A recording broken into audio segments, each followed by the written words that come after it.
Les amis, parlons booking, parlons SummerSlam 2023, parlons de SummerSlam à Détroit.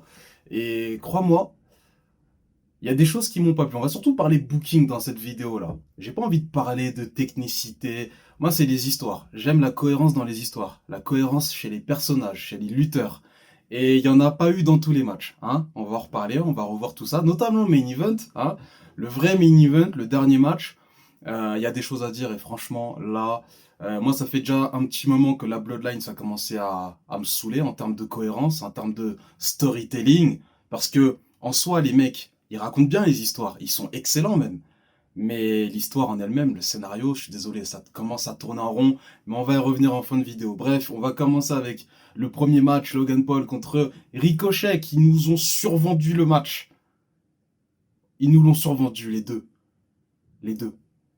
Au final, le match n'est pas mauvais, mais est-ce que dans 5 ans, je vais allumer le network? Bon, déjà, il faut que j'active un abonnement pour avoir pour dire que j'ai le network.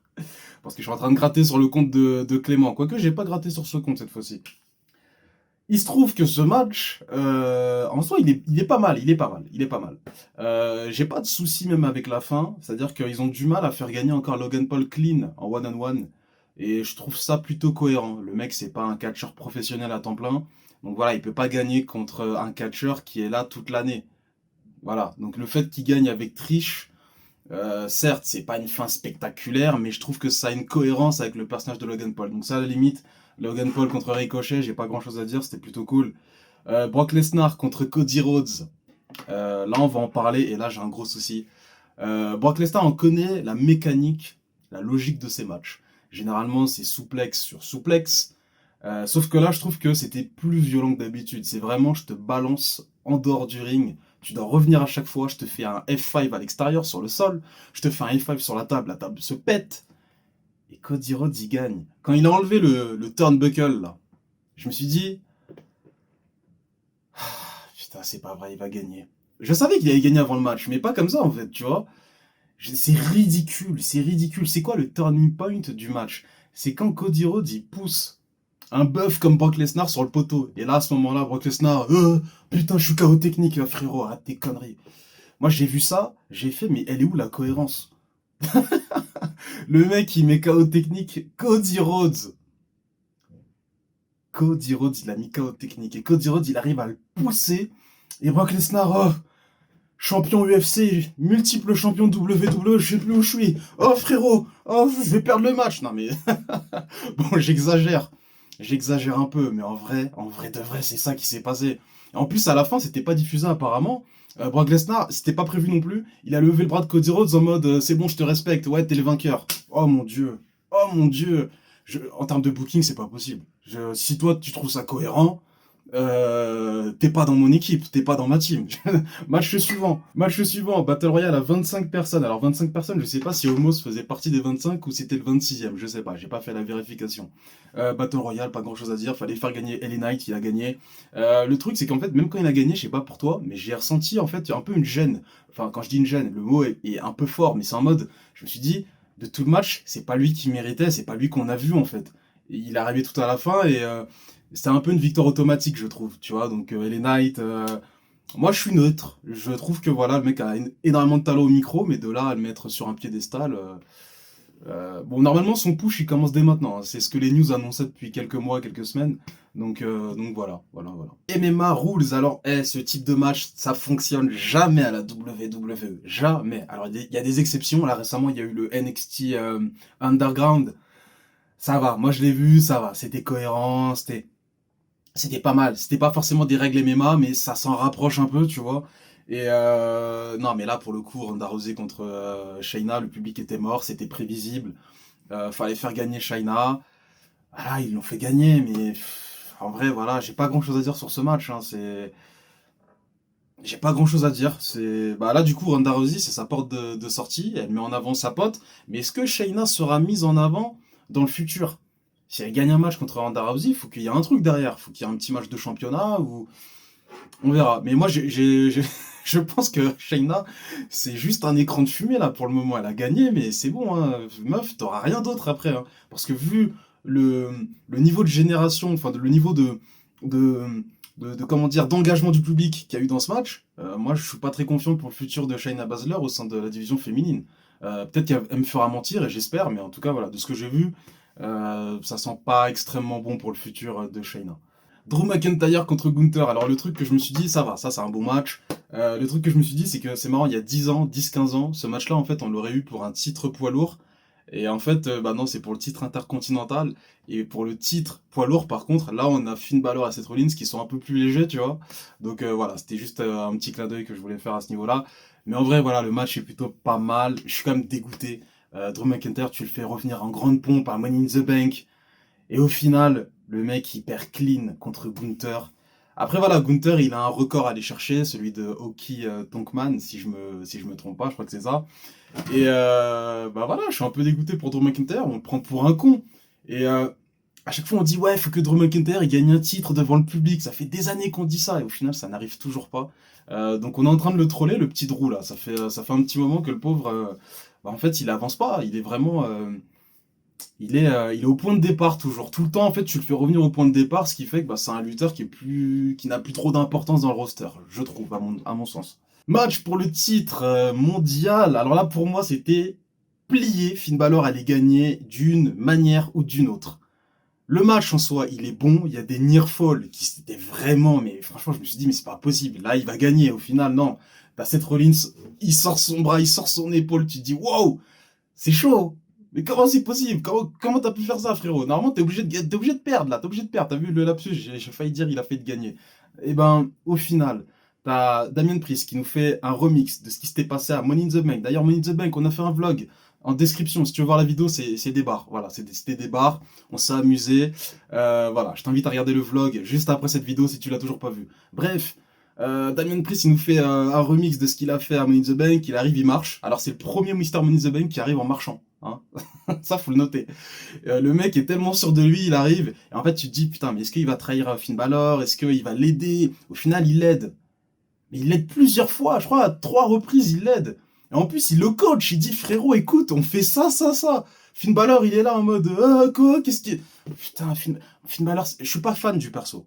Quand je dis je suis pas fan, ça veut pas dire que j'aime pas, mais c'est-à-dire que je suis pas 100% derrière Finn Balor. Mais là, pour le coup, je voulais qu'il gagne le titre. En plus, le mec, il a écrit 7 ans, Seven. Tu te dis, mais putain, mais là, c'est le deuxième match, faut qu'il le gagne. Déjà, d'où il a une chance pour le titre à nouveau. Déjà, on se pose la question. Donc là, si t'as ce match-là, faut que tu le gagnes. En plus, t'as un clan derrière toi, ils ont tous un titre, ils ont tous un truc. Damien Priest, il a la mallette. Dominique, il a le titre North American. Rhea, elle a le titre World Heavyweight. Il manque plus que toi, frérot. On attend plus que toi. C'était le dernier. Au final, Damien Priest, il te coach, il te dit, vas-y, fais ça, moi je veux voir l'arbitre et tout, vas-y, tu lui fais ça, ta ta ta ta. Et je me dis, c'est bon, c'est plié. Ensuite, t'as Rare Replay Dominique qui arrive. Tu te dis, mais c'est bon, c'est beau. Là, il a aide, plus aide, plus aide. Il est aidé 3 fois, plusieurs reprises. Tout est fait pour qu'il gagne. Tout est fait pour qu'il gagne. Il y a marqué Seven, là, sur son pectoral. Frérot, c'est ton moment. Et au final, qu'est-ce qui se passe? Il perd le match. Finn Balor a perdu. Finn Balor, depuis qu'il est leader du Judgment Day, je suis désolé. Enfin, leader. Officiellement, il n'y a plus vraiment de leader. En tout cas, c'est plus toi, en tout cas. Finn Balor, c'est officiel. Tu n'es plus le leader. Moi, je te l'annonce. C'est la honte. En plus, la manière. Alors, c'est très paradoxal ce que je vais dire, mais en fait, la manière comme il perd le match, elle est aussi ridicule qu'originale, en fait. C'est-à-dire qu'on lui file la mallette, il la regarde, et t'as Seth Rollins qui arrive. BAM! C'est chaud. Ah, tu sais, quand j'ai vu ça, je me suis dit, putain, c'est bien amené. Mais merde, Finn Balor, là, tu l'as enterré, là. Et t'as Damien Priest qui le regarde comme ça en mode, on peut rien faire avec toi, frérot. Là, on a tout fait. On a tout fait pour te mettre sur un piédestal. Mais là, si à chaque fois tu trébuches sur la marche qu'on te met, frérot, on peut rien pour toi. Donc Finn Balor, moi, j'ai rien contre lui parce qu'il exécute ce qu'on lui dit de faire en termes de booking. Mais là, les bookers, ils l'ont tué. Définitivement, Finn Balor, c'est fini. C'est fini. J'y ai cru vraiment jusqu'à la fin. Je me suis dit, c'est bon, il l'a. Au final, pour moi, le bon move, c'était de lui donner le titre, avoir le clan avec tous les titres. Alors, même s'il y en a un qui perd un titre 2 semaines après, je m'en fous, mais ne serait-ce que, au moins, avoir l'image avec tout le clan, avec le titre. Enfin, Damien Priest avec la mallette, mais bref. Allez, match suivant. Charlotte Flair, Asuka, Bianca Belair. Moi, je craignais que Charlotte Flair gagne le match. Elle l'a pas gagné, heureusement. Quand Bianca Belair s'est pété le genou, j'y ai vraiment cru. Je sais pas pour toi, toi tu me dis, oh Ross, t'es naïf. Non, franchement, elle l'a tellement bien joué, je me suis dit, ah, c'est vraiment pété le genou. En plus, ils ont pas mis le replay vraiment sur l'image où elle s'est pété le genou. On a vu le replay, mais on n'a pas vu la chute. Parce qu'elle était de l'autre côté du ring. Donc je me suis dit, parfois quand ils font ça, c'est parce que voilà, ils veulent pas trop montrer ce qui s'est passé. Et au final, bon, quand elle a mis 10 000 ans à partir, je me suis dit, c'est bon, c'est sûr qu'elle va revenir. Voilà, là c'est bon. Là, on a compris que c'était fake. Ok. Et au final, elle revient. Et je trouve qu'il gagne le titre d'une manière assez originale parce qu'en fait, on avait une championne qui était blessée. Donc je me suis dit, putain, comment ça va se passer pour la suite? Et j'avais totalement zappé Io Sky, qui a l'un des meilleurs theme songs, je trouve. Je suis pas très techno, hein, mais là, pour le coup, le theme song, je le kiffe pas mal. Elle arrive et c'était, mais franchement, c'était à mourir de rire. T'as Bailey qui est même pas, qui est même pas la Mrs. La Miss Money in the Bank. Elle arrive. Notez bien ce détail. Io Sky, elle arrive au niveau du ring, elle donne la manette à Bailey pour que Bailey se débarrasse des autres. Je me suis dit, putain, mais c'est original, c'est plutôt cool en fait. C'est la leader qui met des coups et puis Bailey, elle donnait tellement d'énergie, on dirait que c'était elle qui était en possession de la manette, vraiment, tu vois. Donc ça, j'ai kiffé, je me suis dit, putain, mais c'est génial, c'est génial. Et au final, bah bon, une fois qu'elle est dans le ring, sachant que Bianca Belair est blessée, bah c'était signé. Voilà, elle fait son moonsault. 1, 2, 3, c'est plié, Io Sky est championne. Donc on est tous contents parce on aime tous la petite Io, on a envie de lui faire des, tu sais, on a envie de tirer ses petits gros joues là comme ça. Là. Je t'aime bien Io. Je pars en couille. Mais du coup on l'aime bien Io. Mais en vrai, je vais dire une vérité les gars, on est tous contents pour elle. Mais son règne, il va ressembler à quoi? Heureusement qu'il y a Damage Control autour. Mais ses promos, ça va être quoi les gars? J'espère qu'elle va pas garder le titre jusqu'à WrestleMania. Ou au pire, tu fais tout le temps. Bah, de toute façon, c'est ce qui va arriver, c'est que Bailey et Dakota seront toujours à ses côtés. Mais voilà, sur le long terme, les champions japonais, c'est vrai que à la WWE, on n'a pas vraiment d'exemple où ça a été vraiment marquant. Asuka, je trouve elle a su tirer, comment dire, elle a su tirer à son avantage son manquement en termes de parole en anglais. Là, elle est bizarre cette phrase, mais t'as compris ce que je veux dire. Elle a du mal à parler en anglais, mais du coup, elle se démerde avec ses mimiques. Elle a un rôle, tu vois. C'est un peu le Joker japonais féminin, tu vois. Et ça passe crème. Io Sky, c'est quoi? C'est quoi sa gimmick? Enfin bref. On va terminer avec le main event. Hein. Le plus gros sel arrive maintenant, les gars. Attendez, je prends un peu de Monster, attendez. La Bloodline, c'est officiellement éclaté au sol. Alors, je n'ai rien contre les protagonistes de cette histoire. Pour moi, ce sont des personnes qui jouent bien leur rôle. Roman Reigns est excellentissime.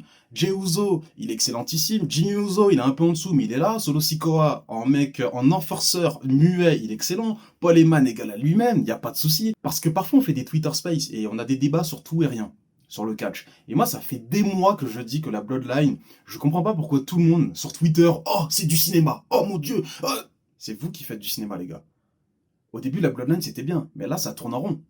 C'est tout le temps les mêmes conneries. C'est un tel qui va faire une petite phrase en mode t'es pas le tribal chief. Quoi? T'as dit quoi? Au début, c'était bien, ça mettait de l'attention, mais c'est tout le temps ça en fait. Quand c'est pas l'un, c'est l'autre. Quand c'est pas l'autre, c'est l'autre gars. Quand c'est pas l'autre gars, c'est pas les man. Non, franchement, ça tourne tout le temps. Tous les 2 mois, c'est un mec. En fait, il y a un coupable dans l'histoire. C'est Cluedo. Il y a tout le temps un coupable. Et ça tourne. Ça tourne, ça tourne, ça tourne. Et là, faut m'expliquer pourquoi Jey Uso trahit son frère. Déjà, moi, j'ai pas compris le délire quand à Night of Champions, ils ont aidé Kevin Owens et Sami Zayn. Pourquoi 2 semaines après ou la semaine d'après, je sais plus, pour la célébration des 1000 jours de Roman Reigns, pourquoi Jimmy et Jess sont venus féliciter Roman Reigns alors qu'il l'avait trahi plutôt à Night of Champions? Déjà, quand j'ai vu ça, j'ai fait, c'est de la merde, c'est n'importe quoi, tu le trahis, mais pour les 1000 jours, tu viens le... Et en plus, t'es étonné que Roman Reigns, il te dit, non frérot, step back, step back. Non, non, non, step back.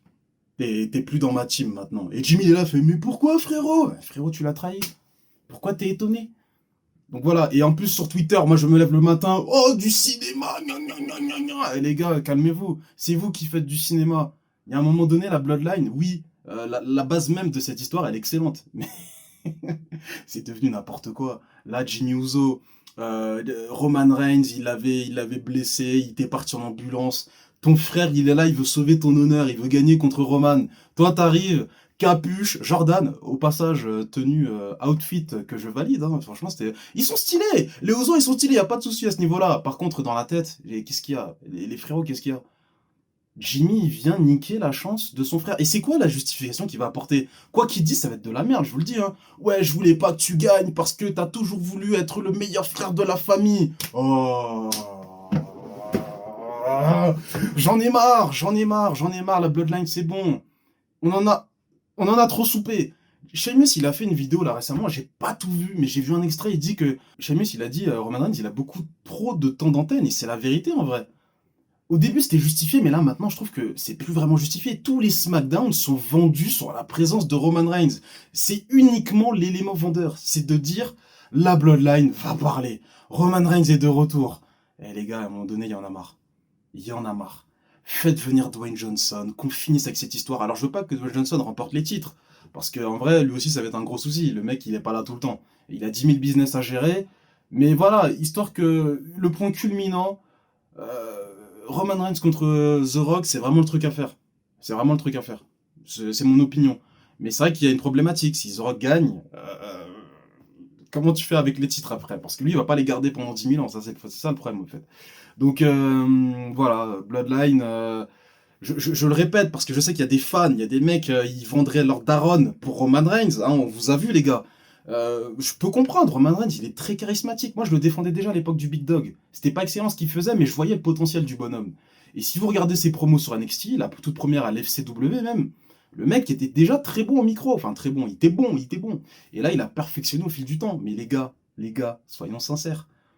Là, maintenant, on peut le dire officiellement, même si officieusement c'était déjà le cas, ça tourne en rond. Et c'est n'importe quoi cette histoire. C'est n'importe quoi. Donc voilà, je sais pas où ça va amener cette histoire de Bloodline, mais moi ça commence vraiment à me casser les couilles. Bref, on se dit à plus, prenez soin de vous, dites-moi en commentaire si vous avez kiffé ce show, parce qu'en soi on est dans la bonne moyenne des shows WWE. Moi je l'ai pas trouvé incroyable ce SummerSlam, je vous le dis sincèrement. Si je devais mettre une note sur 10, je mettrais, je sais pas, 6, 6,5. Voilà, c'était pas dégueulasse, mais bon. Donc voilà, on se retrouve à plus pour d'autres contenus sur la chaîne YouTube Tag Team Crew, prenez soin de vous, peace.